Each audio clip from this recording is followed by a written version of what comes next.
Hello மக்களே, வணக்கம். நான் உங்கள் முத்து கிச்சன்லேருந்து உங்கள் முத்தக்கா பேசுகிறேன். இன்றைக்கி நம்ம மிளகு குழம்பு வைக்க போகிறோம். இப்போ ஒரு 3 டீஸ்பூன் மிளகு எடுத்திருக்கேன். இதில் சீரகம், கடுகு, வெந்தயம் வறுத்திருக்கேன். அதில் கொஞ்சம் கருவேப்பிலை, ஒரு வத்தல், ஒரு 5 மிளகா, ஒரு தக்காளி. இதுக்கு பார்த்திங்கன்னா ஒரு சின்ன எலுமிச்சை சைஸுக்கு புளி. இப்போ நம்ம இதை வறுத்து தான் நான் இப்போ போட்டிருக்கேன். வறுத்து அரைச்சி வைக்கல குழம்பு ரொம்ப சூப்பராக இருக்கும். இப்போ இதை அரைச்சிட்டு வந்துடலாம். இதுக்கு ஒரு 2 பீஸு தேங்காய் போட்டுக்கலாம். இப்போ 2 பீஸு தேங்காய். இப்போ இது எல்லாமே நம்ம அதோட போட்டு அரைச்சிடுவோம்.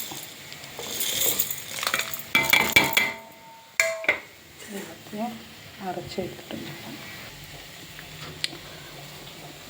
செஞ்சிடலாம். இப்போ நான் 3 டீஸ்பூன் நல்லெண்ணெய் ஊற்றிருக்கேன். 3 டீஸ்பூன் நல்லெண்ணெய். ஐயா, இதுக்கு 1/4 டீஸ்பூன் வெந்தயம், 2 சோம்பு,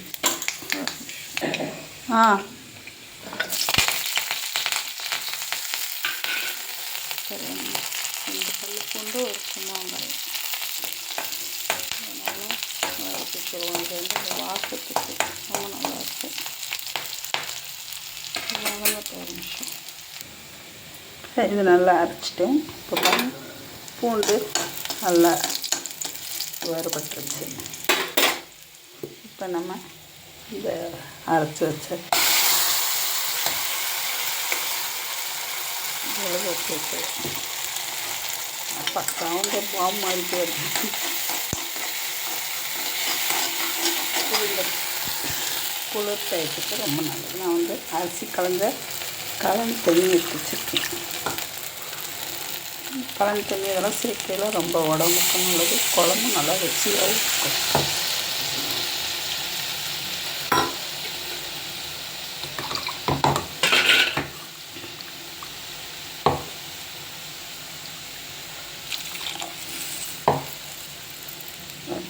அரிசி தண்ணி போயிடலாங்க. வச்சு கொஞ்சோண்டு இருக்குது. அதை புளி கரைச்சல்.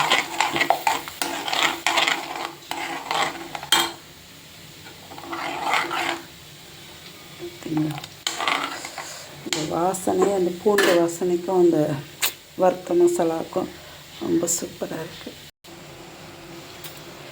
இப்போ தேவையான உப்பு இதுவும் போட்டு நல்லா கொஞ்சம் கொதிக்கிட்டுருக்கோம்.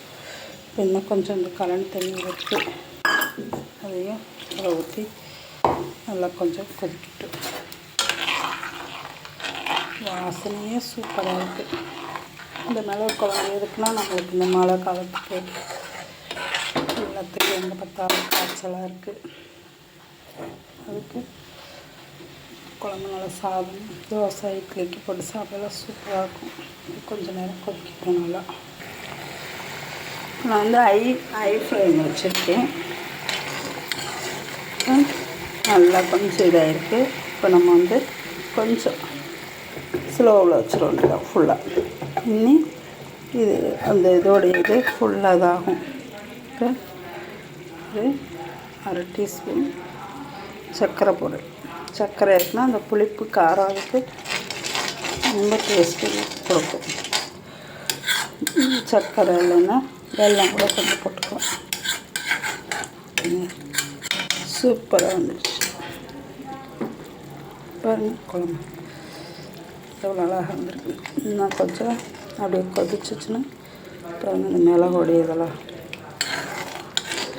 எனக்கே உப்பு டேஸ்ட்டு பார்த்தது இல்லையா, அப்படியே சிறுக்குன்னு அப்படியே தொண்டை உச்சி மண்டத்துக்கு. உங்களுக்கு காரத்துக்கு தகுந்த மாதிரி இன்னொரு பட்டவத்தை கூட சேர்த்துக்கலாம். எனக்கு இதே காரமாக தான் இருக்குது. இன்னும் கொஞ்சம் அப்படியே சிம்மில் இருக்கட்டும்.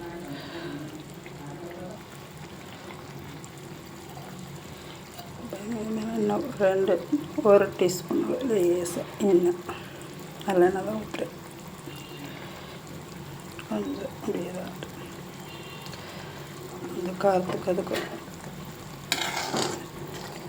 இப்போயே நல்லா கெட்டி கொடுத்துருச்சு. இன்னும் கொஞ்சம் நேரம் வைக்கணும். நான் மண் சட்டியில் தான் வைக்கலாம்னு நினச்சேன். சரி, மண் சட்டியில் இதை மாற்றி வச்சுக்கிடுவோம். ஏன்னா இது பொங்கி வரும் பாருங்கள். இவ்வளோ இருந்தது இவ்வளோ கருந்துச்சு. பொங்கி வரும், நல்லா கொதிக்கணும். அதுக்காண்டி தான் நான் சட்டியில் வச்சுருக்கேன்.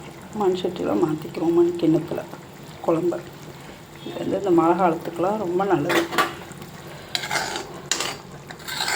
தோசைக்கெலாம் ரொம்ப சூப்பராக இருக்கும். இன்னும் கொஞ்சம் நேரம் சுடு கஞ்சிக்கு கூட நம்ம தொட்டுக்கலாம். சளிக்கு எல்லாத்துக்குமே ரொம்ப நல்லது. இன்னும் கொஞ்சம் வத்தட்டும். நல்லா கொதிச்சிருச்சு. இந்த ஸ்டேஜுக்கு வந்துருக்கு. இப்போ நம்ம இறக்கி வச்சிடலாம். அப்படியே பிரிஞ்சு வந்திருக்கு. இப்போ நம்ம குழம்பு இறக்கி வச்சு மாற்றிடலாம். நான் இந்த கிண்ணத்தில் தான் தூக்கி போகிறேன். சூப்பரான கருவேப்பிலை குழம்பு,